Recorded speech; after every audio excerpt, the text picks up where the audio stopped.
Alright, so this one, Algebra 1A, we're talking about adding and subtracting real numbers. I'm going to show you guys a trick. Now, if you are using a calculator, great. If you're not, there's this thing called a t-check. You basically make a t and you just work with it. Okay, and you can add as many numbers as you want. So, adding, not hard. Subtracting, a little bit hard when you're trying to go below 0, but if you're subtracting a small number from a big number, not so hard.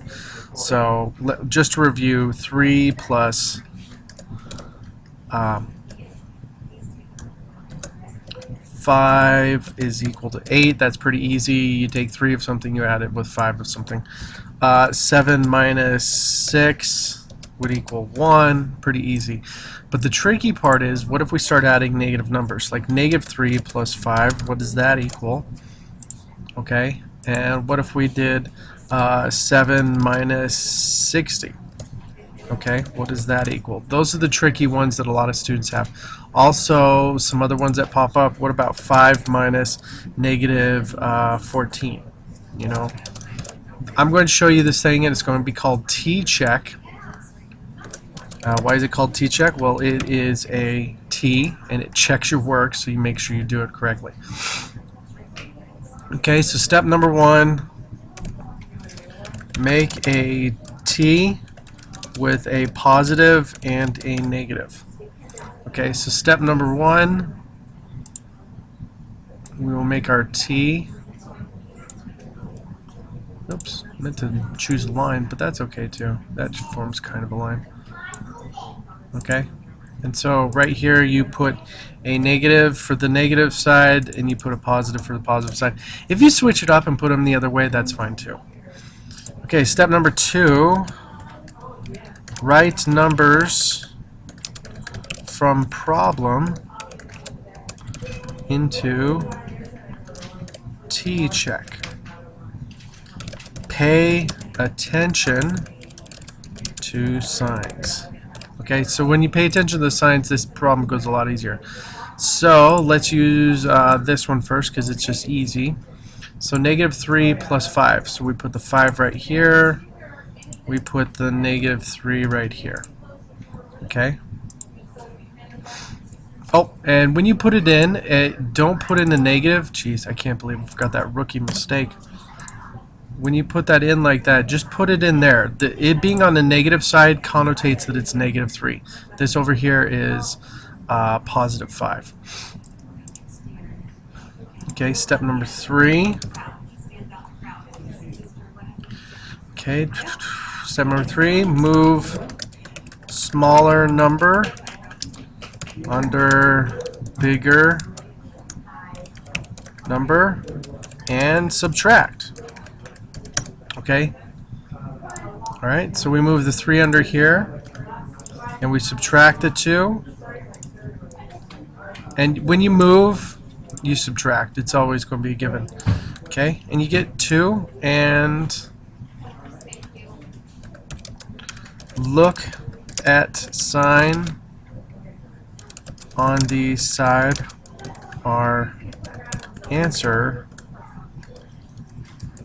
goes under, and that's your sign for your answer.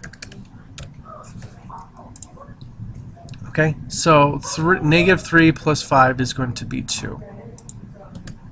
Okay. Alright, now what if we were to do the next one, 7 minus 60? Okay, so it's a really big number. So what we do is we make our t-check. Okay, we put our pluses and minuses. So I like to put my minus here and my plus here. Okay. Alright, so I put the 7 over here. I put the 60 over here. Okay, now the next step, hugely important, move the smaller number under the bigger number and subtract. Okay, so we move it underneath there. Alright.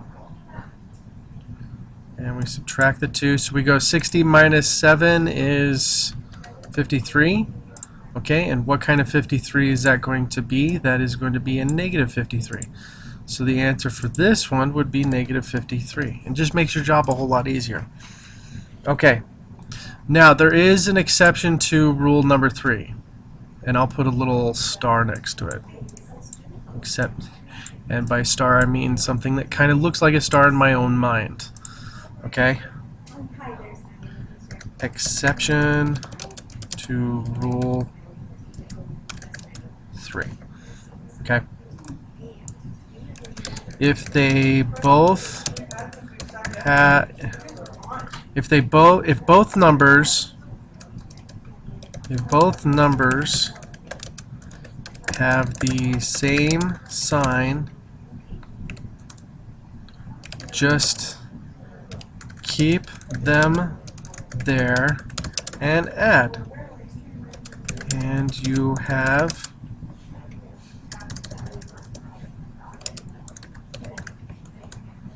your answer.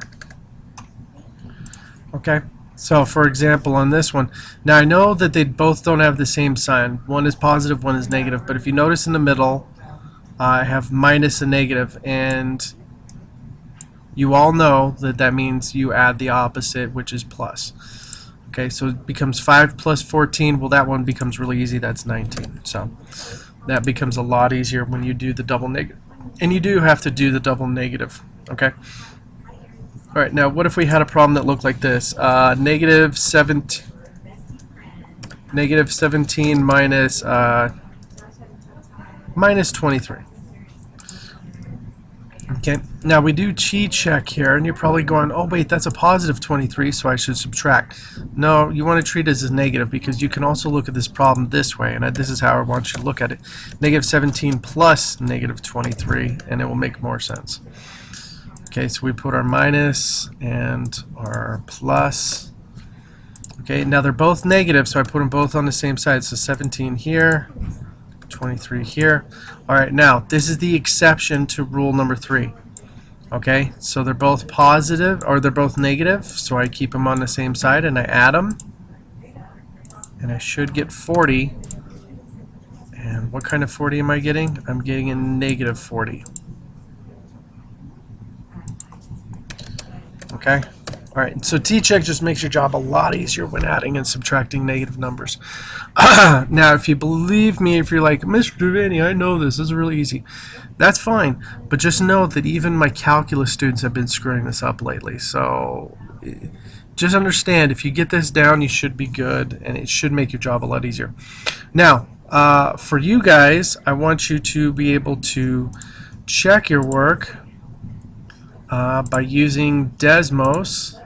Go check it. I mean, seriously, type it in and just check your work.